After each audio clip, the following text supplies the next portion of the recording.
साथियों नमस्कार। आज आपके लिए एक महत्वपूर्ण ध्यान दिलाने वाली बात है। जो भी छात्र एमपी सेट की परीक्षा में शामिल होने जा रहे हैं, मैं यहाँ आपको वह नहीं बताऊंगा कि आप फ़ोटो लेके जाएं, आप एडमिट कार्ड के लेके जाएं, आप बेल्ट जूते ये सब पहन के ना जाएं। वो सब जो भी एमपीपीएससी के एग्ज़ाम एक दो बार दे चुका होगा उसको जानकारी होगी। मैं यहाँ आपको एक ऐसी बात ध्यान दिलाना चाहता हूँ,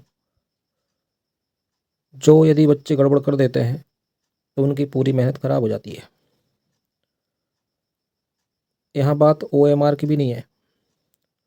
मैं यह बात अपने निजी अनुभव से बोल रहा हूँ कि जब 2023 में मैंने एमपी सेट के एग्ज़ाम को दिया था, तो उसमें जो मेरे साथ घटित हुआ वो मैं आपको बताना चाह रहा हूँ। तो वह बात क्या है, सामान्यतः प्रत्येक प्रश्न पत्र के लिए एक निश्चित ओएमआर होती है, लेकिन एमपी सेट के एग्ज़ाम में होता क्या है कि जैसे पेपर दो होते हैं। एक फर्स्ट पेपर होता है जिसमें आपके 50 क्वेश्चन होते हैं, वहीं जो आपके सब्जेक्ट का पेपर होगा उसमें आपके 100 क्वेश्चन रहेंगे। तो पहली बात तो आपको टाइमिंग का ध्यान देना है, और जो सबसे अधिक टाइमिंग का महत्व है आपके फर्स्ट पेपर में पहले नंबर पर। क्योंकि होता क्या है कि जो आपको ओएमआर शीट दी जाती है उसमें 150 क्वेश्चन को सॉल्व करने के लिए गोले होते हैं,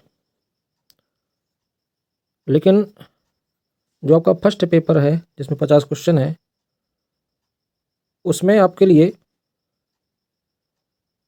1 घंटे बाद आपसे पेपर छीन लिया जाता है। और हमको लगता है कि भाई पेपर तो हमको मिल गया है तो अब हम तो लिए रहेंगे। हो सकता है आपको बता भी दें एग्ज़ाम हॉल में, लेकिन होता ये है कि 50 क्वेश्चन 1 घंटे में सॉल्व करना और उसके बाद उसको फिल करना इतना ईजी तो नहीं होता है। क्योंकि जो फर्स्ट पेपर है आपका उसमें आपके मैथ भी है, रीजनिंग भी है, और भी अन्य प्रकार के ऐसे क्वेश्चन होते हैं जिसमें टाइम लग जाता है। तो अगर आपने 40 मिनट में या 45 मिनट में भी 50 क्वेश्चन सॉल्व किए तो आपको 15 मिनट में गोले भरना है। और यदि गोले ना भी भर पाएँ तो क्या करना है, क्योंकि 1 घंटे बाद वो आपका पेपर छीन लेंगे और आपके पास ओएमआर तो रहेगी। तो आप ओएमआर में जो भी गोले हैं और जो भी आपने सही आंसर टिक कर लिए हैं तो कम से कम उसमें डॉट डॉट कर दें। ऐसे करके डॉट डॉट थोड़े थोड़े डॉट डॉट कर देंगे तो आपको समय भी कम लग जाएगा, और आप बाद में भी भर सकते हैं। कब?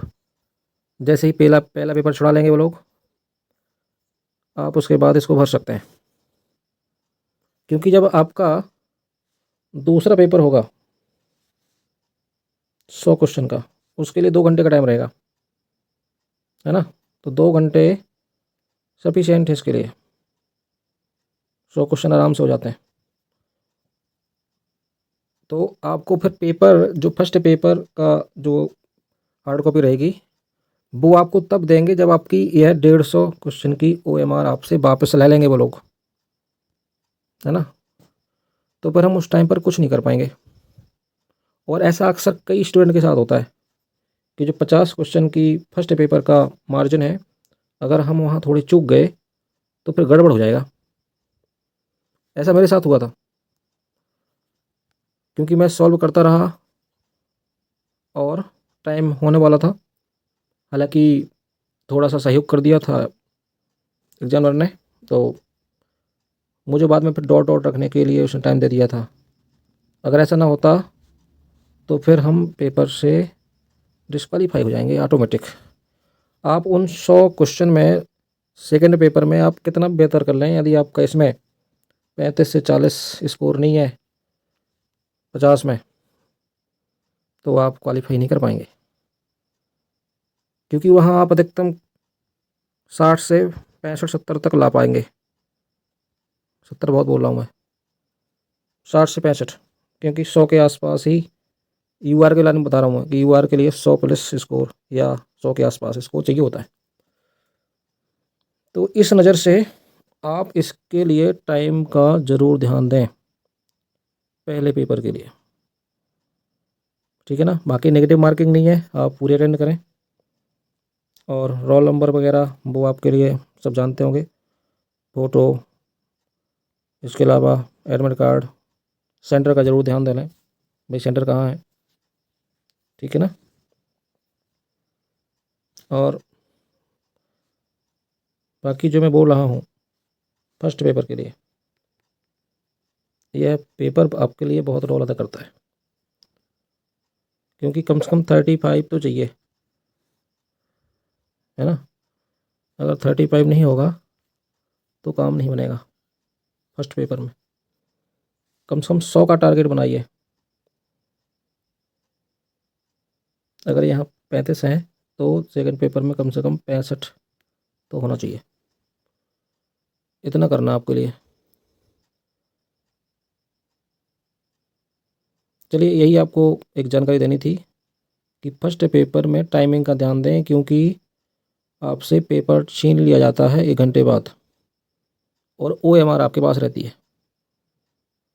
और अगले पेपर के लिए आपको खूब टाइम रहता है, तो घबराना नहीं है। इसके अलावा और क्या गलती नहीं करनी है, क्वेश्चन पेपर में क्या सही है इसका ध्यान देना है। यानी कि सही है पूछा है या नहीं है, या गलत पूछा है, क्या पूछा है, तो उसको भी ध्यान देना है ना। इसके अलावा अगर कोई हिंदी मिस्टेक दिखती है प्रश्न पत्र में, तो इंग्लिश वाला पोर्शन भी देख लेना है, क्योंकि इंग्लिश में कुछ चीज़ें समझने में आसानी हो जाती हैं। ओके, तो आपके लिए ये छोटी सलाह थी, उम्मीद है आपके लिए उपयोगी होगी।